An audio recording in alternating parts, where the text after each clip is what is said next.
حسن وسيدنا حسين وعلى آله وصحبه وبارك وسلم.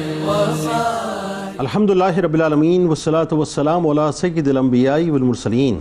اللہم صلی علی سیدنا و مولانا محمد وعلی آلہ واصحابہ وبارک وسلم وصلی علیہ. دنیا کے تمام دیکھنے والوں کو، تمام چاہنے والوں کو، تمام پیار کرنے والوں کو، اور جہاں جہاں تک اس وقت میری آواز کو سنا اور مجھے دیکھا جا رہا ہے، جنید اقبال کی جانب سے انتہائی محبت کے ساتھ السلام علیکم. ایک بار پھر ناظرین، آپ کو پر نور صبح نور کے ساتھ میں دل کی گہرائیوں سے خوش آمدید کہتا ہوں. اور آئیے بلا توقف چلیں گے حضرت ابو انیس محمد برکت علی علیہ رحمہ کی تالیف اسماء النبی کریم صلی اللہ علیہ وآلہ وسلم سے رسول اللہ صلی اللہ علیہ وآلہ وسلم کا ایک اسم مبارک پڑھنے اور سننے کی سعادت حاصل کرتے ہیں. سیدنا الحادی صلی اللہ علیہ وآلہ وسلم، ہمارے سردار رہنمائی فرمانے والے، درود و سلام بھیجے اللہ آپ صلی اللہ علیہ وآلہ وسلم پر، آپ صلی اللہ علیہ وآلہ وسلم کی آل پاک پر اور صحابہ کرام رضوان اللہ تعالیٰ علیہم اجمعین پر.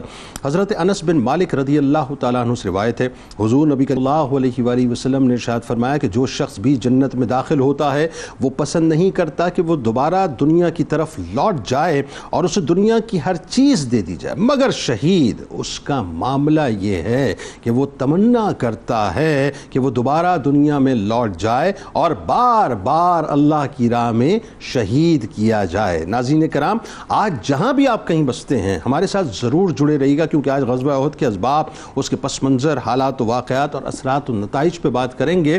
اور یہ آپ کو بتلائیں گے صاحب کہ جنگ جو ہے نا وہ تعداد سے نہیں لڑی جاتی ہے، جنگ بنیادی طور پر جذبوں سے لڑی جاتی ہے اور جذبوں سے جیتی جاتی ہے. اب ذہن میں رہے ناظرین کہ غزوہ بدر کے انتقام کی بھٹی میں جلنے والے قریش مکہ کے بہترین سامان حرب سے لیس 3000 جنگجو اپنی پوری طاقت و قوت کے ساتھ مسلمانوں سے بدلہ لینے کے لیے تیار تھے، جن میں 700 زرہ پوش اور 200 گھڑ سوار شامل تھے.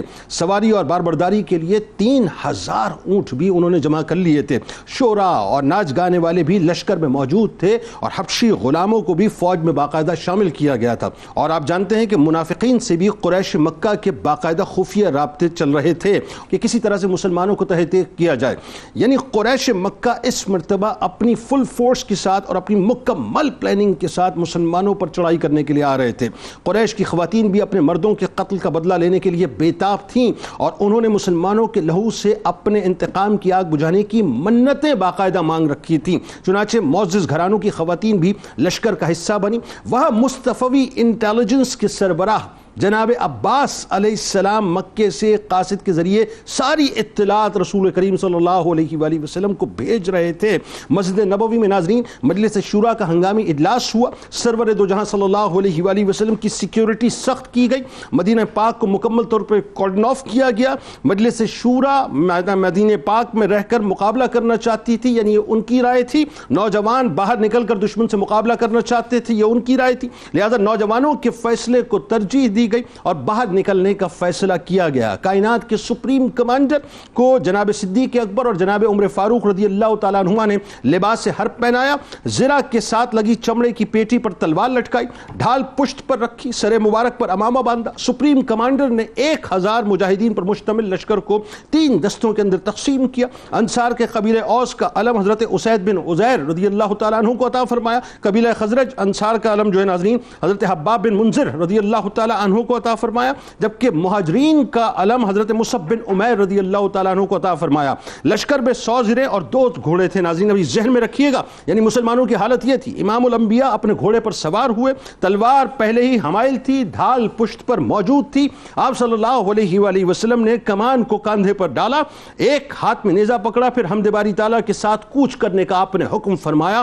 اب مصطفی دیوانے رسول کریم صلی اللہ علیہ وآلہ وسلم کی قیادت میں میدان احد کی طرف بڑھ رہے ہیں. ناظرین آپ صلی اللہ علیہ وآلہ وسلم کے گھوڑے کے آگے حضرت سعد بن معاذ رضی اللہ تعالیٰ عنہ، حضرت سعد بن عبادہ رضی اللہ تعالیٰ عنہ تھے، جبکہ دائیں بائیں زرہ پوش اور لشکر کے باقی لوگ رسول کریم صلی اللہ علیہ وآلہ وسلم کی سیکیورٹی پر مامور تھے. یعنی کائنات کے تاجدار سپریم کمانڈر اس وقت میدان جہاد میں جا رہے ہیں. ناظرین روانگی سے پہلے سرور دو جہاں صلی اللہ علیہ وآلہ وسلم نے حضرت عبداللہ ابن ام مکتوم رضی اللہ تعالیٰ عنہ کو، جو کہ نابینا صحابی تھے، مدینے کا امیر مقرر فرمایا. رات کے پچھلے پہر کوچ کرنے کا حکم فرمایا۔ مشرکین نے احد کے دامن میں پڑاؤ ڈالا ہوا تھا، اجالا ہو چکا تھا ناظرین، دونوں فوجیں ایک دوسرے کی حرکات و سکنات کو بخوبی دیکھ رہی تھیں اور مطالعہ کر رہی تھیں۔ یہی وہ وقت تھا جب رئیس المنافقین عبداللہ ابن ابی نے اچانک اسلامی لشکر سے اپنے 300 لوگ لے کر الگ ہونے کا اعلان کر دیا۔ اب 700 نفوس قدسیاں ہیں، یوں کہیے کہ 700 محمدی دیوانے ہیں۔ 15 برس سے کم عمر کے صحابہ بھی ناظرین اپنے آپ کو رسول کریم صلی اللہ علیہ وآلہ وسلم کے قدمین شریفین پر قربان کرنے کو مچل رہے ہیں۔ عشق و محبت و جانثاری و فداکاری کے عجیب مناظر پر چشم فلک شاہد ہونے تھی ناظرین۔ اپنے پیارے چچا جان سیدنا امیر حمزہ رضی اللہ تعالیٰ عنہ کو مقدمۃ الجیش پر مقرر کیا گیا، یعنی پورے لشکر کا علم بردار مصعب بن عمیر رضی اللہ تعالیٰ عنہ کو بنایا گیا۔ گھمسان کی جنگ شروع ہو چکی ہے ناظرین، میدان احد عاشقوں کا میدان بنا ہوا ہے۔ عجیب عشق تھا اور عجیب شوق شہادت تھا ناظرین۔ احد والے بھی بس عہد والے تھے کہ شمع رسالت کے پروانوں نے چاروں طرف سے سرور دو جہاں صلی اللہ علیہ وآلہ وسلم کو گھیرا ہوا تھا۔ کسی کو اپنی جان کی پرواہ نہ تھی، ہر غلام جانے جہاں کی پرواہ کیے ہوئے تھا۔ جسم کٹتا ہے تو کٹے، خون بہتا ہے تو بہے، جان جاتی ہے تو جائے۔ جو تیر آتا تھا وہ صحابہ کرام رضوان اللہ تعالیٰ علیہم اجمعین اپنے سینے کے اوپر کھایا کرتے تھے۔ جو تلواریں چلتی تھیں وہ صحابہ کرام رضوان اللہ تعالیٰ علیہم اجمعین کے جسموں کو باقاعدہ چیرا کرتی تھیں۔ جو نیزے چلتے تھے وہ صحابہ کرام رضوان اللہ تعالیٰ علیہم اجمعین کے مقدس جسموں میں پیوست ہوا کرتے تھے۔ یعنی آج میدان احد شہداء کا قائد بنا ہوا ہے۔ ایسے میں ناظرین جبرائیل امی بھی آسمانوں سے اتر آئے، وہ بھی آسمانوں سے اتر آئے، کیونکہ امام الانبیاء موجود ہیں تو امام الملائکہ سدرۃ المنتہا پہ کیسے تشریف فرما ہوں گے۔ مسلمان قلت تعداد اور سامان حرب کی کمی کے باوجود کفار کو پسپائی پر مجبور کر رہے تھے۔ کفار مکہ کے 3000 جنگجو ناظرین جو سامان سے مکمل طور پر اسلحے سے لیس ہو کے انتہائی یوں کہیے کہ زام کے اندر لپٹے ہوئے اور انا پرستی کے خول کے اندر بند ہو کر وقت کے فرعون بن کر آئے تھے، اپنے سامان حرب اور بہادری پر جن کو بڑا ناز تھا، 700 بے سر و سامان مجاہدین کے سامنے مکمل طور پہ پسپا ہوئے، بے بس ہوئے اور کچھ ہی دیر میں میدان میں گزارے، مگر آپ نے صحابہ کرام کو مزاحمت کرنے، تلوار اٹھانے، ہتھیار اٹھانے کی اجازت نہیں دی۔ اگر کوئی سمجھتا ہے کہ وہاں تعداد کم تھی اس وجہ سے آقا علیہ السلام نے اجازت نہیں دی تو 313 کے ساتھ لڑ رہے ہیں تو وہاں تو 400 کے ساتھ ہجرت ہوئی ہے، تو لہٰذا ہجرت سے قبل جب عدد 400 سے زیادہ ہو چکا تھا مسلمانوں کا تو وہاں پر بھی ایسا ہو سکتا تھا۔ مگر اس سے ہمیں معلوم ہوتا ہے کہ آقا علیہ السلام کی اسٹریٹجی یہی تھی کہ ہم نے جارحیت نہیں کرنی بلکہ واضح و نصیحت سے کرنا ہے۔ اور یہ جو پہلی 3 غزوات ہیں، بدر ہے، احد ہے، پھر خندق ہے جسے احزاب بھی کہتے ہیں، ان تینوں کا محل وقوع اگر آپ دیکھیں تو یہ یا مدینہ میں ہے یا مدینہ کے قریب ہے۔ بالکل ٹھیک ہے۔ تو پھر اس سے معلوم ہوتا ہے کہ جارحیت تو وہ کر رہا تھا جو سینکڑوں کلومیٹر کا سفر کر کے آ رہا تھا، وہ چڑھائی کرنا ہے لو لشکر کے ساتھ، تو یہ تو دفاع کر رہے تھے۔ تو اس وجہ سے یہ بات بہت اہم ہے کہ جو لوگ یہ پروپیگنڈا کرتے ہیں اسلام کے خلاف کہ معاذ تلوار کے زور سے پھیلا، تلوار کے زور سے نہیں، اسلام ہمیشہ کردار سے پھیلا ہے، تلوار اس کردار کی حفاظت کے لیے کھڑی رہی ہے۔ اب ہم غزوہ احد کو دیکھتے ہیں جب، تو اس کے اسباب میں سب سے بنیادی سبب جو ہمیں نظر آتا ہے وہ تو ہے وہی کہ جو چلا آ رہا تھا 13 سال مکہ کے اور یہ بھی 3 ہجری یہاں ہو گیا تھا، وہ تھی اسلام دشمنی، کہ وہ کسی طور پر نہیں چاہتے تھے کہ یہ جو حق کا قافلہ ہے یہ آگے بڑھتا رہے اور رواں دواں رہے، تو وہ کسی بھی طرح سے اس کی سرکوبی کے لیے اپنی دشمنی یا عداوت کا اظہار کرنا چاہتے تھے۔ بنیادی مقصد تو یہی تھا۔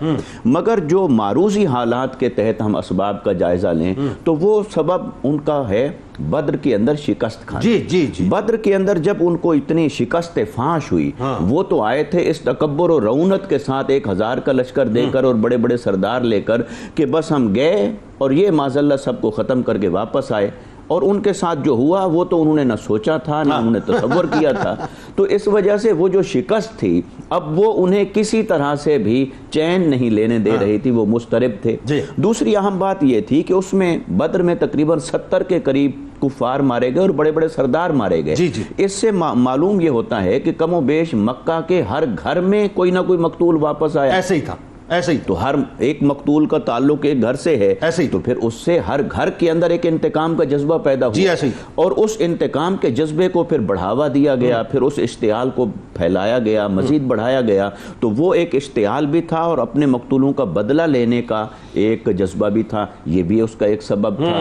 پھر اس کے ساتھ ہم ایک تیسرے سبب کو ساتھ ملا لیں، وہ یہ کہ جو قریش مکہ تھے وہ پورے خطے کے اندر سیاسی اعتبار سے اپنی برتری رکھتے تھے، اور وہ کسی طور پر بھی اپنی برتری کو چیلنج ہوتا ہوا دیکھ نہیں سکتے تھے، تو لہٰذا انہوں نے ان کے اپنے ایگزسٹنس کا ایشو تھا، ان کے اپنے وجود کا مسئلہ تھا کہ بھی ہم نے ہر حال میں کھڑے ہونا ہے اور ہم نے اپنی اس برتری کو ثابت کرنا ہے، تو لہٰذا وہ تکبر سے بھرے ہوئے تھے، رعونت سے بھرے ہوئے تھے، انتقام سے بھرے ہوئے تھے، اور کفر اور باطل سے بھرے ہوئے تھے، اور وہ چڑھ دوڑے۔ اچھا، یہ پھر احد سے پہلے ایک چھوٹا سا معرکہ ہوا جسے غزوہ سویق کے نام سے یاد کیا جاتا ہے۔ سویق عربی میں ستو کو کہتے ہیں، چونکہ یہ پھر 200 گھڑ سواروں کے ساتھ آئے تھے، مگر چونکہ پھر بھاگ نکلے اور وہ ستو کی بوریاں پھینک گئے، اس وجہ سے اس کا غزوہ سویق نام پڑا، عریض کے مقام پر ہوا۔ مگر یہ جو انہوں نے پھر وہ بھی ایک شکست تھی۔ تو احد کی صورت میں جب وہ ان تمام جذبات کو لے کر پہنچے اور انہوں نے تیاری کیا کی تھی، انہوں نے تیاری انہوں نے یہ کی کہ ایک تو 3000 کا لشکر ہے، اور پھر 3000 ان کے پاس اونٹ ہیں، پھر گھڑ سوار ہیں، پھر یہ جو تیاری کفار کر کے لائے تھے، یہ تیاری جب آپ دیکھتے ہیں تو یہ مسلمانوں کے مقابلے میں 5 گنا زیادہ تھی، 5 گنا زیادہ تیاری کے ساتھ آتے ہیں۔ مگر اس سے ہمیں ایمان کا پیغام یہ ملتا ہے کہ تیاری وہی ہوتی ہے جو تقویٰ کی ہو، ایمان کی ہو، کردار کی ہو، عظیمت کی ہو، وہی آپ کو فتح یاب کرتی ہے۔ اس میں تو کوئی دوسری رائے نہیں۔ ویری فرسٹ ڈے سے سرکار کی ٹیچنگز اور پریچنگز میں اور اسلام کا جو مطلب یہ سمجھ لیجئے کہ اپنا ایک مزاج ہے، اس نے بات تو میں سمجھا دی نا کہ کبھی بھی تعداد کے اوپر، اسلحے کے اوپر، اپنی طاقت کے اوپر ناز مت، اس پر زام مت کرنا۔ ہاں، ناز ہونا چاہیے اللہ تبارک و تعالیٰ کی یقیناً مدد کے اوپر اور سرکار مدینہ صلی اللہ علیہ وآلہ وسلم کی نظر عنایت پہ۔ اچھا، اب چونکہ بات تھوڑا سا سیناپسس کی صورت میں چاہتا ہوں اس کو ذرا ڈیٹیل میں بیان کریں کہ غزوہ احد میں جو مسلمانوں کی تعداد تھی ایکچولی وہ کیا تھی، ان کی تیاری کیا تھی، اور خاص طور پہ اس میں آپ یہ بھی بتائیے کہ تھوڑا انہوں نے حوالہ دیا کفار کا، لیکن منافقین اس میں خاص طور پہ ایک بڑا کردار ان کا تھا، اور وہ مطلب ان کا ریشو جو ہے مطلب وہ ظاہر ہے مطلب 1/3 کا ریشو تھا، اور صورتحال یہ ہے کہ وہ مکمل طور پہ ایکسپوز ہو گئے۔ تو اللہ تبارک و تعالیٰ نے پھر ان کے بارے میں قرآن میں بہت واضح طور پہ جو ہے وہ فرما بھی دیا۔ وہ کیا ماجرا تھا ذرا بتائیے۔ بسم اللہ الرحمن الرحیم، بہت شکریہ۔ غزوہ احد یہ سن 3 ہجری میں ہوا اور ماہ شوال میں واقع ہوا۔ غزوہ بدر ماہ رمضان میں ہوا تھا، اس کے ٹھیک 1 سال کے بعد ماہ رمضان کے بعد غزوہ احد جو ہے واقع ہوا، اور اس کا محل وقوع جو ہے احد پہاڑ کے ساتھ جو میدان میں وہاں پر یہ واقع ہوا۔ نبی مکرم علیہ الصلوۃ والسلام کے پاس حضرت عباس رضی اللہ تعالی عنہ نے جب مکتوب بھیجا، یعنی آپ ایمان اپنا لا چکے تھے بدر کے بعد، لیکن آپ نے اپنے ایمان کو اسے چھپایا ہوا تھا، کفار کے سامنے ظاہر نہیں کیا تھا حضرت عباس رضی اللہ تعالیٰ عنہ نے۔ اور جب یہاں پہ لشکر کی تیاری دیکھی گئی تو آپ نے ایک مکتوب لکھا، اور سیرت نگار نے اس بات کو لکھا ہے، اور پیر کرم شاہ صاحب کے جو بڑے دل نشین الفاظ ہیں وہ بہت پیارے ہیں۔ کہتے ہیں کہ آپ نے جس شخص کو منتخب کیا نا، وہ بڑی تیزی سے سفر کرنے والا شخص تھا، یعنی وہ یہ تھا کہ جو 4 دن کا سفر جو وہ 3 دن میں طے کر لیتا تھا، آپ نے اس کو بلایا اور کہا کہ 4 دن کا سفر 3 دن میں نہیں بلکہ تم نے 4 دن کا سفر 2 دن میں طے کرنا ہے، اور اگر ہو سکے تو دن اور رات سفر کرتے ہوئے جاؤ، اور نبی مکرم علیہ الصلوۃ والسلام کو اکیلے میں جا کے مکتوب پہنچا دو کہ یہاں پہ کفار تیاری کر رہے ہیں، اور یہاں اس انداز سے تیاری کی اب نوعیت دیکھیے۔ جناب عباس علیہ السلام، جناب عباس رضی اللہ تعالیٰ عنہ سارا معاملہ کیا۔ دیکھیے حضور کے چچا تو پھر ظاہر ہے کہ حضور کے ساتھ ہمیشہ سے، تو کیسے ہو سکتا ہے کہ بھتیجے کو کسی بھی مقام پہ چچا تنہا چھوڑ دے، اور وہ چچا کہ جن کا حضور سے قرب خاص اتنا زیادہ ہو، اور خاص طور پہ جناب سید الشہداء امیر حمد اللہ تعالیٰ عنہ کا ذکر خیر ہو، حضرت عباس کا ذکر خیر ہو، جناب ابو طالب کا ذکر خیر ہو، تو آپ تو دیکھیے کہ یہ تو حضور کے بالکل ساتھ ہر لمحہ ہے نا، ہر لمحہ حضور کے ساتھ ہے نا یہ۔ تو اب دیکھیے نبی مکرم علیہ الصلوۃ والسلام کے پاس جب یہ اطلاع پہنچی اور تیاری کا ذکر کیا گیا کہ شاعر ان کے پاس موجود ہے جو نغمے لکھ رہے ہیں، جو رشد وغیرہ لکھ رہے ہیں، خواتین ان کے ساتھ آنے کے لیے تیار ہیں، گھوڑوں کی تیاری، ہر چیز کی تیاری، 3000 کا لشکر اور سارے کا سارا مال جو نفع کا تھا سب کا سب یہاں تیاری، زبردست تیاری۔ اب نبی مکرم علیہ الصلوۃ والسلام نے جب اس بات کو پڑھا تو نبی مکرم علیہ الصلوۃ والسلام نے مشاورتی اجلاس منتخب فرمایا، اور پھر حضور نے اپنی تیاریوں کا جائزہ لیا کہ ظاہر ہے کہ ایک دم سے اب یہ سارا معاملہ اب ہم تیاری کیا کر سکتے ہیں۔ تو اس وقت نبی مکرم علیہ الصلوۃ والسلام نے جو افراد تھے انہیں تیار فرمایا مجاہدین کو، تو کہا جاتا ہے کہ 1000 افراد، مگر بعد میں عبداللہ بن ابی جو منافق تھا وہ 300 افراد لے کے چلا گیا، یعنی 700 صحابہ وہ ہیں کہ جو اپنے دل سے، اپنے جسم سے، اپنی روح سے سرشار ہو کر حضور کے ساتھ موجود اور ہیں۔ اس میں علامہ صاحب ایک خاص بات کہ سرکار علیہ السلام نے جب مجلس شورا سے مشاورت کی تو انہوں نے فرمایا کہ مطلب عرض کیا کہ ہم مدینے کے اندر رہ کے جو جی حضور کی رائے، لیکن آپ نے نوجوانوں کی جو بات تھی، نوجوانوں نے اصل میں اس وقت یہ کہا کہ ہم بدر میں شامل نہیں ہو سکے تھے، بدر چونکہ بہت اچانک ہوا تھا اور مقصد وہاں پہ جنگ کرنا بھی نہیں تھا، وہ تو قافلے کا تعاقب تھا، تو اب یہ ساری صورتحال جو تھی، نوجوان نے کہا کہ ہم تو چلیں گے، آگے بڑھیں گے، میرے آقا علیہ الصلوۃ والسلام تشریف لیں گے، جنگی لباس حضور نے پہنا، جب باہر تشریف لائے تو جو اکابر صحابہ تھے انہوں نے نوجوانوں کو کہا نہیں، تمہیں حضور کی رائے پر اپنی رائے نہیں دینی چاہیے تھی۔ اب انہوں نے کہا کہ حضور ہم معذرت طلب کرتے ہیں، آپ جو چاہیں گے ویسا ہوگا۔ میرے پیارے آقا علیہ الصلوۃ والسلام نے اس وقت جملے ارشاد فرمائے کہ اللہ کے رسول نے جب جنگی لباس پہنا تو اب دو چیزیں ہیں، تو اللہ تبارک و تعالیٰ انہیں اس راہ میں شہادت عطا فرمائے گا، اللہ تعالیٰ فتح عطا فرمائے گا۔ یہ ہے لیڈرشپ، جنگی لباس پہننے کے بعد واپس نہیں آنا، یعنی یو ٹرن لینا کوئی معاملہ نہیں ہے، اب جو ہو گیا تو اسی پر جو ہے وہ جانا ہے۔ اور یہ لیڈرشپ ہوتی ہے کہ آگے بڑھ کے، یہ نہیں کہ اپنے سپاہیوں کو آگے بھیج دیں خود پیچھے رہے، میرے آقا ہمیشہ آگے رہے، اور نبی مکرم علیہ الصلوۃ والسلام یہاں بھی قیادت فرمائی۔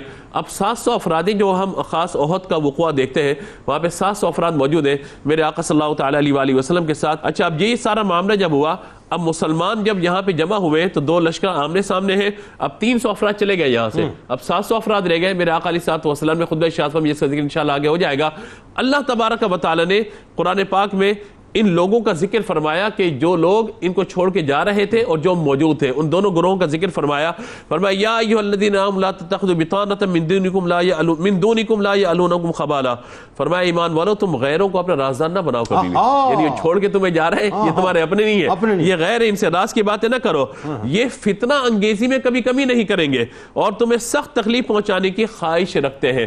تو لہذا یہ سارے معاملات ہوئے۔ میرے پیارے نبی صلی اللہ تعالیٰ علیہ وآلہ وسلم نے چند افراد کو اپنے ساتھ رکھا، چند افراد کو ایک پہاڑ کے پیچھے ایک ٹیلا تھا، فرمایا کہ سفید کپڑے پہن کر اور سفید وردی کے اندر تم نے یہاں رہنا تاکہ ہم تمہیں دور سے دیکھ سکیں، اور اس جگہ کو تم نے چھوڑنا نہیں ہے۔ 50 افراد وہاں پر منتخب فرمائے، اور پھر نبی مکرم علیہ الصلوۃ والسلام آگے جو بڑے ہیں۔ بس ایک بات میں یہ عرض کرنا چاہتا ہوں کہ جب یہ سارا واقعہ ہوا نا اور مسلمانوں کی تعداد میں کچھ قلت ہوئی اور کفار کی تعداد 5 گنا زیادہ، 3000 افراد وہاں موجود ہیں، تو اس وقت مسلمانوں کے دل میں یہ بات آئی، کہا کہ تعداد زیادہ ہے، اور ان کو شیطان نے وسوسہ ڈالنے کی کوشش کی، تو قرآن نے کہا الذین قال لهم الناس ان الناس قد جمعوا لكم فاخشوهم فزادهم ایمانا، کہا کہ ہم زیادہ افراد لے کر کے آ جائیں گے۔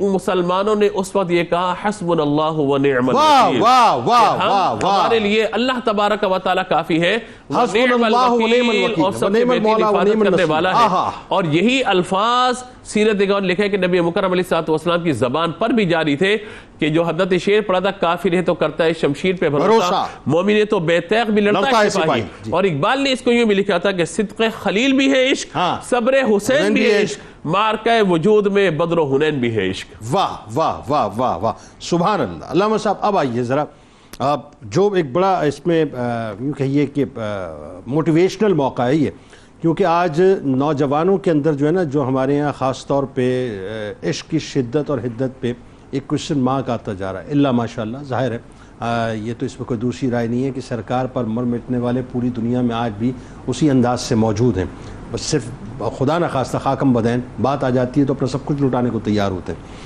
لیکن وہی بات ہے کہ ٹارگٹ بنیادی طور پہ نوجوان ہیں، لیکن یہاں اگر ہم فوراً ایک دم ایک لمحے میں لوگوں کو میدان احد کی طرف لے جائیں، بلکہ مدینہ پاک کی سرزمین کی طرف لے جائیں، تو وہاں ہمیں جب ہم پڑھتے ہیں تاریخ میں تو کم عمر نوجوان جو ہیں وہ شوق شہادت میں مچلے ہوئے نظر آتے ہیں کہ بس سرکار اور مطلب انڈر ایج، ایکچولی سرکار نے پیمانہ بنایا تھا نا 15 برس کی عمر کا، انڈر ایج جو مطلب نوجوان ہیں وہ مچلتے ہوئے، تو ان کے جو ایمان افروز واقعات ہیں وہ ذرا بتائیے۔ بسم اللہ الرحمن الرحیم۔ دیکھیں نوجوانوں کے سلسلے میں نا دو طبقے ہیں، ایک تو کہتا ہے جوانی دیوانی، ان کا کہنا یہ ہے کہ کسی کا عہد جوانی میں پارسا ہونا خدا کی قسم یہ توہین ہے جوانی کی۔ ایک تو یہ طبقہ ہے جو یہ کہتا ہے کہ جوانی میں پارسا ہونا جو ہے نا وہ جوانی کی توہین ہے، اور ایک سرکار علیہ الصلوۃ والسلام کا دیا ہوا نظریہ ہے۔ سرکار علیہ السلام نے فرمایا کہ وہ نوجوان جس کی جوانی عبادت میں گزرے، اللہ تبارک و تعالیٰ اس کو اپنے عرش کے سائے تلے جگہ دے گا جس وقت اللہ کے عرش کے علاوہ کوئی اور سایہ نہیں ہوگا۔ اگر ہم احد کو دیکھیں نا تو 18 سال، یعنی آپ یہ کہہ لیں کہ 14 سال سے لے کر 40 سال تک کے جو جوان تھے ان سب کے اندر ہمیں ایک جذبہ نظر آتا ہے، سب کے ہمیں ایسے واقعات نظر آتے ہیں کہ جو اس موجودہ دور کے جوانوں کے لیے ہمارے مشعل راہ ہیں، اگر ان کو اپنا لیں، ان کا جذبہ دیکھ لینا تو پھر آج کا جوان بھی وہ جذبہ اگر اب خود اختیار کر لے گا تو پھر کوئی اس جوان کو دبا نہیں سکتا.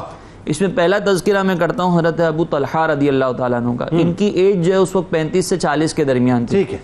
اچھا ان کا معاملہ یہ تھا کہ جب مسلمانوں کے درمیان تھوڑی سی ہلچل مچی کہ جب سرکار علیہ الصلوۃ والسلام کی شہادت کے بارے میں افواہ پھیل گئی تو اس وقت یہ سرکار علیہ الصلوۃ والسلام کی جب اطلاع ملی کہ شہید نہیں ہوئے تو سب یہ آئے سرکار علیہ السلام کی حفاظت کے لیے اور انہوں نے تیر چلانا شروع کی اور یہ ماہر تیر کمان تھے اور اتنی بہادری کے ساتھ لڑ رہے تھے کہ انہوں نے 2 کمانیں توڑ دی.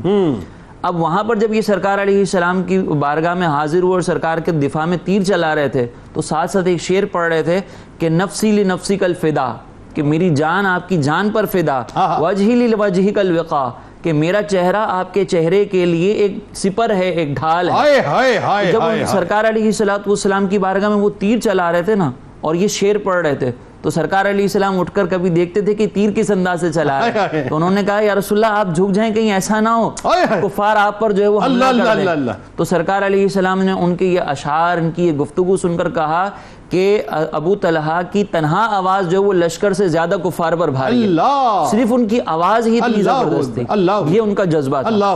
پھر ایک اور آپ دیکھیں تو حضرت سعد بن ابی وقاص رضی اللہ تعالیٰ عنہ، ان کا بھی تذکرہ آتا ہے. یہ بھی ان کی بھی عمر جو ہے وہ 30 سے 35 سال کے درمیان تھی.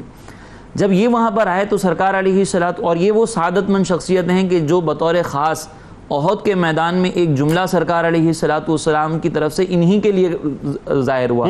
اور یہ جب تیر کمان لے کر آئے تو یہ جب تیر چلاتے تھے تو سرکار علیہ الصلوۃ والسلام انہیں تیر دیتے تھے اور کہتے تھے کہ فدا کا امی و ابی، کہ اے سعد تم پر میرے ماں باپ فدا. حضرت علی رضی اللہ تعالیٰ عنہ کہتے ہیں کہ یہ واحد شخصیتیں جن کے لیے سرکار علیہ السلام نے یہ کلام کیا. پھر تھوڑا اور آگے آئیں تو ہمیں پھر جو ہے وہ ان جوانوں میں ایک حضرت حنظلہ رضی اللہ تعالیٰ عنہ، اللہ اکبر، جن کی عمر 18 سال ہے. ابھی جو احد کا جنگ تھی اس سے پہلے ہی، ایک رات پہلے ہی ان کی شادی ہوئی تھی. اب یہ اس وقت اپنی جو معاملات تھے اس میں شادی کے بعد اس میں مصروف تھے تو اتنے میں اعلان ہوا. اب یہ کشمکش میں تھے کہ میں جاؤں نہ جاؤں، اتنے میں پھر ان کا شوق شہادت جو ہے وہ بڑا اور یہ فوراً آ گئے. جب یہ وہاں پہ پہنچے، میدان میں گئے، وہاں پر یہ شہید بھی ہوئے. پھر جب شہادت کے بعد مسلمانوں کی جو لاشیں تھے، جو شہداء کے لاشیں تھے، ان کو تلاش کیا جا رہا تھا تو ان کی لاش جو ہے وہ لوگوں کو نہیں ملی. تو سرکار علیہ الصلوۃ والسلام نے آسمان کی طرف نظر اٹھا کے لوگوں کو خطاب کرتے ہوئے کہا کہ تم حنظلہ کو تلاش کر رہے ہو تو یہ حنظلہ کو تو فرشتے آسمانوں پر لے کے گئے جن کو غسل لے کے. صحابہ کہتے ہیں کہ جب ان کی لاش زمین پر تشریف لائی تو ہم دیکھ رہے تھے کہ ان سے پانی کے قطرے ٹپک رہے ہیں. اسی لیے ان کو پھر غسیل ملائکہ کہا جاتا ہے کہ وہ ذات کے جن کو ملائکہ نے غسل دیا. پھر تھوڑا اور آگے چلیں تو بطور خاص 2 جوانوں کا ہمیں ذکر ملتا ہے. ان میں حضرت رافع بن خدیج اور سمرہ بن جندب. کیا واقعہ ہے یہ تو؟ یہ انڈر ایج تھے بطور خاص، یہ 14 سال. ویسے تو 17 سال سے یہ ایسے 17 افراد تھے جو 14 سال سے کم عمر کے تھے تو ان سب کو واپس کیا. ان میں یہ 2 افراد بھی شامل. میں تو عرض کر رہا ہوں 15 سال کا ایک اسکیل بنایا تھا سرکار نے. تو ان میں یہ بھی شامل تھے. یہ سمرہ بن جندب کے بارے میں کہا گیا کہ حضور یہ جو ہے نا وہ ماہر تیر انداز ہیں، ان کو ساتھ لے لیا جائے. بھی بڑی اچھی لڑتے ہیں. جی تو جب یہ حضرت رافع بن خدیج کے بارے میں کہا کہ یہ ماہر تیر انداز ہیں تو آپ ان کو ساتھ لے لیں، تو ان کو ساتھ لیا گیا. اتنے میں سمرہ بن جندب جو ہے وہ حاضر ہوئے اور انہوں نے کہا کہ میں تو ان سے زیادہ جو ہے وہ طاقت رکھتا ہوں، آپ میری ان کی کشتی کروا لیں، میں ان کو پچھاڑ دوں گا. تو سرکار علیہ الصلوۃ والسلام نے ان کے درمیان کشتی کروائی تو حضرت سمرہ بن جندب نے حضرت رافع کو جو ہے وہ پچھاڑ دیا اور وہ جیت گئے. اور پھر سرکار علیہ السلام نے ان کو سلیکٹ کیا، دونوں کو سلیکٹ کیا اور دونوں ساتھ روانہ. یہ ہے وہ اب اس سلسلے کو مفتی صاحب وہیں سے جوڑ دیجئے ذرا اور مقام احد پہ ہمیں لے جائیں. اور کائنات کے تاجدار نے جو انتہائی کمال، انتہائی پر مغز اور کمال موٹیویشنل جو آپ نے خطبہ دیا ہے وہ ایک ظاہر ہے مطلب جو یوں کہہ لیجئے کہ جہاد کے میدانوں کے حوالے سے جو ہے وہ ایک بڑی کمال اسپیچ ہے. ذرا اس پہ گفتگو کیجئے. ہاں یقیناً بہت اہم بات ہے. اللہ رب العزت نے کفار کے ایک ارادے کو اس انداز میں بیان فرمایا کہ یریدون لیطفئوا نور اللہ بافواہہم واللہ متم نورہ ولو کرہ الکافرون، کہ کفار یہ چاہتے ہیں کہ بس وہ پھونک مار کر اس چراغ کو بجھا دیں، اس حق کے چراغ کو بجھا دیں، معذر۔ اور اللہ کا ارادہ یہ ہے کہ وہ ہر حال میں اپنے اس نور کو، نور ایمان کو، نور ہدایت کو منزل مقصود تک پہنچائے گا، چاہے کافر اسے ناپسند ہی کیوں نہ کرتے رہیں۔ تو وہ پھونک مار کر جس چراغ کو بجھانا چاہتے تھے، تو اللہ رب العزت نے اس چراغ کو اتنا روشن فرمایا، اور کس کے ذریعے سے روشن فرمایا، کس کے ذریعے سے اس قافلے کو تقویت عطا فرمائی؟ وہ ذات آقا علیہ السلام کی ہے، اور توجہ کہیں اور ہوتی ہی نہیں۔ یہ آقا علیہ السلام کی شان تھی کہ آپ دریا کو سمندر اور کوزے میں بند کر رہے ہیں، اور آقا علیہ السلام نے جو خطبہ ارشاد فرمایا اس کا جو سب سے پہلا لفظ تھا، آقا علیہ السلام نے فرمایا دیکھو میں تمہیں وصیت کرتا ہوں اس شے کی جو اللہ نے قرآن میں عطا فرمائی ہے، اور وہ یہ کہ اللہ کی اطاعت کرو ہر حال میں۔ حالانکہ جنگ کا موقع ہے، مگر ہر حال میں اللہ کی اطاعت اور فرما برداری پر قائم رہو۔ یہ نہ ہو کہ کسی کا انتقام یا غصہ تمہیں کسی ایسے کام کے اوپر ابھارے جو اللہ اور اس کے رسول صلی اللہ علیہ وسلم کو پسند نہ ہو۔ پھر آپ فرماتے ہیں اس لشکر سے، فرمایا سنو تم اجر اور ثواب کے ایک ایسے مقام پر کھڑے ہو کہ جو آج اس مقام پر کھڑا رہا صبر کے ساتھ، استقامت کے ساتھ، تو اس نے اپنی منزل کو پا لیا، کامیاب ہو گیا، اللہ تبارک و تعالیٰ کو اس نے راضی کر لیا۔ پھر آپ فرماتے ہیں کہ یہ جو دشمن کے سامنے ثابت قدم ہو کر کھڑے رہنے کا مرحلہ ہوتا ہے، فرمایا یہ بہت اہم ہوتا ہے، یہ بہت مشکل ہوتا ہے، اور اسے تم نے سر کرنا ہے صبر کے ذریعے سے، صبر کرتے رہنا۔ اچھا پھر اس کے ساتھ دیکھیے، جیسا کہ میں نے عرض کیا، اس کانٹینٹ کے اندر ہمیں یہ بھی ملتا ہے کہ آقا علیہ السلام فرماتے ہیں کہ وہاں نماز جمعہ کی ادائیگی کی تلقین فرما رہے ہیں کہ جمعہ ہر حال میں فرض ہے، اور کس پر فرض ہے اس کو ہر حال میں تم نے ادا کرنا ہے، حلال اور حرام کی حدود کو ہر حال میں تم نے قائم رکھنا ہے، اور اللہ تعالیٰ نے حلال کو واضح فرما دیا، حرام کو واضح فرما دیا، اور مشتبہات ہیں ان سے بھی بچو، یہ تقویٰ ہے۔ یعنی یہ واضح و نصیحت بھی وہاں جاری ہے۔ یعنی یہ میدان جنگ کا خطبہ لگتا ہے کہیں سے؟ مجھے بتائیے، آقا علیہ السلام کردار سازی کے اوپر توجہ دے رہے ہیں کہ جنگ کی خیر ہے، جان جاتی ہے یا جان آتی ہے، اصل متاع تمہاری یہ نہیں کہ جان کو بچا لیا ہے، اصل متاع یہ ہے کہ کردار کو بچایا ہے، کردار کی بلندی کو اسی طرح ثابت کیا ہے۔ اور آقا علیہ السلام نے حتیٰ کہ پھر اس خطبہ کے اندر درود پاک پڑھنے کا بھی ارشاد فرمایا کہ جو مجھ پر درود پاک پڑھتا ہے تو اللہ تبارک و تعالی اس پر درود بھیجتا ہے۔ اور آقا علیہ السلام نے اس موقع پر دوسروں کے ساتھ حسن سلوک کرنے کو حکم فرمایا، اور آپ کے خطبہ میں یہ لفظ مبارک شامل ہے کہ حسن سلوک کرو چاہے سامنے مسلمان ہے یا کافر ہے۔ بتائیے، تو آپ نے حسن سلوک کا بھی اس مقام کے اوپر یہ تلقین فرمائی، اور صحابہ کرام کو یہ تربیت فرما رہے ہیں۔ تو دیکھیے سر ایسا لگ رہا ہے قطع کلام کی معذرت کہ 3000 مسلمان تھے اور 700 کفار تھے، مجھے ایسا لگ رہا ہے۔ ایسا نہیں لگ رہا کہ 700 مسلمان تھے اور 3000 کفار تھے، اور ایسا بھی نہیں لگ رہا ہے کہ وہاں جو ہے اسلحے کی کمی تھی، بلکہ ایسا لگ رہا ہے کہ یہاں اسلحے کی بھرمار تھی مسلمانوں کے پاس۔ یہ خطبہ تو بالکل یہ بتا رہا ہے۔ تو اس سے ہمیں یہی اندازہ ہوتا ہے کہ اسلام کے نزدیک جو سب سے اہم چیز ہے وہ آپ کا کردار ہے، وہ آپ کی متاع ایمان ہے، وہ آپ کا باطن ہے، اللہ کی ذات پر توکل ہے۔ جس نے اس کی حفاظت کر لی، باقی جان آئی یا جان گئی، نقصان کم ہوا یا نقصان زیادہ ہوا، مومن کی کامیابی اس سے وابستہ نہیں ہے۔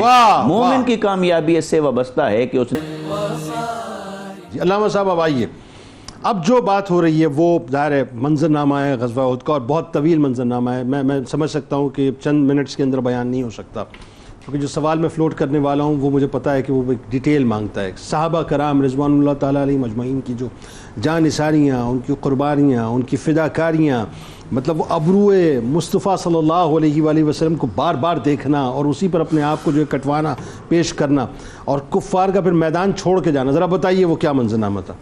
بسم اللہ الرحمن الرحیم۔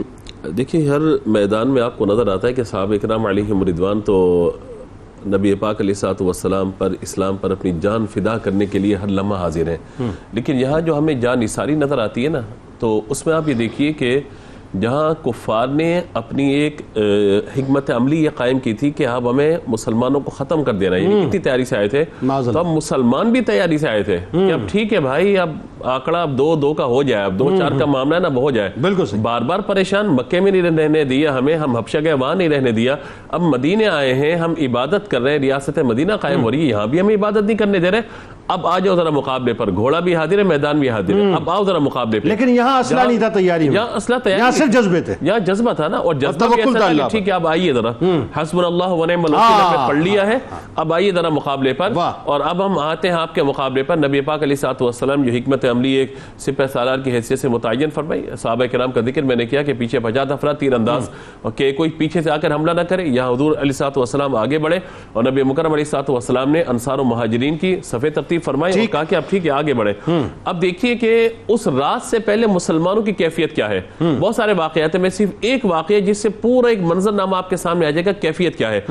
2 افراد ہیں صحابہ کرام علیہم رضوان میں، ایک حضرت سعد ہیں ابی وقاص، ایک حضرت عبداللہ بن جحش رضی اللہ تعالیٰ عنہ. دونوں غزوہ احد کی رات دعا کرنے لگے. اور دعا کیا کر رہے ہیں؟ کہتے ہیں کہ آؤ ہم ایک دوسرے سے مل کے دعا کرتے ہیں. ایک کہتے ہیں میں دعا کروں گا تم آمین کہنا، پھر تم دعا کرنا میں آمین کہوں گا.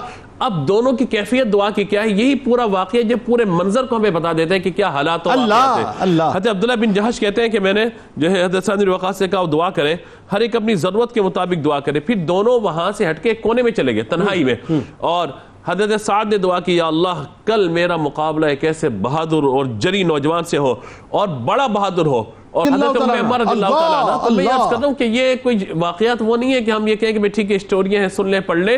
یہ خدا کی قسم میدان جہاد میں آپ کو بتاتے ہیں. یہاں کوئی ریلی نکالنے کے لیے بات کرتا ہے، کہتے ہیں بھئی یہ 15 افراد 20 افراد 100 افراد 200 افراد آ جائیں، خواتین آ جائیں، اور کس کو کوئی پتھر بھی لگ جائے تو کہا جاتا ہے ہماری خواتین کے ساتھ اتنا ظلم و زیادتی کا معاملہ ہو گیا، ہمارے لوگوں پہ جو گیس چلا دیے گئے. وہاں پہ تلواریں ہیں، وہاں پہ زخم ہیں، وہاں پہ نیزے ہیں، اور وہ سب کے سب فدا ہونے کے لیے تیار ہیں. اب میں ذکر حضرت علی رضی اللہ تعالیٰ عنہ نہ کروں تو پھر میں سمجھتا ہوں کہ آج کا پروگرام جو ہے وہ ادھورا رہ جائے گا. اگر ذکر مولا مرتضیٰ کا ذکر نہ ہو تو بات ادھوری رہ جائے گی. حضرت علی کہتے ہیں کہ جب یہ سارا معاملہ ہوا اور ہمیں اطلاع ملی اور یہ افواہ پھیلا دی گئی کہ نبی مکرم صلی اللہ تعالیٰ علیہ وآلہ وسلم کو شہید کر دیا گیا، تو کہتے ہیں 2 باتیں میرے ذہن میں آئیں. نمبر 1 یہ کہ میں حضور اکرم صلی اللہ تعالیٰ علیہ وآلہ وسلم کو زندوں میں تلاش کروں جو مجاہدین جہاد کر رہے ہیں، اور جب مجھے وہاں نہ ملے تو کہا میں شہداء میں دیکھوں. وہاں بھی حضور نہ ملے تو میں نے گمان کیا کہ ایسا تو ہو نہیں سکتا کہ اللہ کے رسول جنگ چھوڑ کے چلے جائے، سوال ہی نہیں، ایسا ہی نہیں ہو سکتا. اور نہ یہ ہو سکتا ہے کہ اللہ تعالیٰ ہم سے اتنا ناراض ہو گیا کہ اللہ کے رسول کو آسمانوں میں اٹھا لیا گیا، فرشتوں کے ذریعے اٹھا لیا گیا، تو ایسا بھی نہیں ہو سکتا. تو کہتے ہیں میں حضور اب نہیں رہے نا تو لہذا میں کافروں کو نہیں چھوڑوں گا، میں نہیں چھوڑوں گا کافر، انہوں نے میرے نبی کو تکلیف پہنچے ان کو نہیں چھوڑوں گا. کہتے ہیں میں تلوار لے کے گھسا اور کافر میرے راستے سے ہٹتے چلے گئے، یہاں تک کہ میں نے دیکھا اللہ کے رسول نظر آ گئے، اللہ کے رسول مجھے نظر آئے. جیسے اللہ کے رسول کو دیکھا میں حضور اکرم صلی اللہ تعالیٰ علیہ وآلہ وسلم کے قریب کیا، اور پھر تلوار سے میں تنہا ان کافروں کا مقابلہ کرنے لگا یہاں تک کہ میں نے انہیں پھیر دیا. اچھا بعض صحابہ جو حضور کے سامنے موجود ہیں اور حضور پر جو تلوار آ رہے ہیں اور نیزوں کے وار ہیں، تلواروں کے وار ہیں، تیر ہیں، ان کو روک رہے.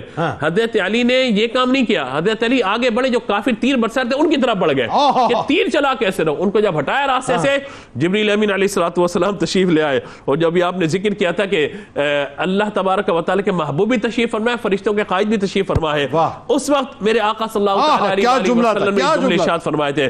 فرمایا تھا جبریل امین جب ذکر کیا کہ ایسی جواں مردی، ایسی مدد، ایسی شجاعت، تو میرے آقا علیہ الصلوۃ والسلام نے فرمایا تھا انہو منی وَأَنَا مِنْهُ. یہ اس وقت کے الفاظ ہیں کہ علی مجھ سے ہے اور میں علی سے ہوں. اور جبریل امین نے پھر کیا کہا تھا انا منکما، میں آپ دونوں سے ہوں.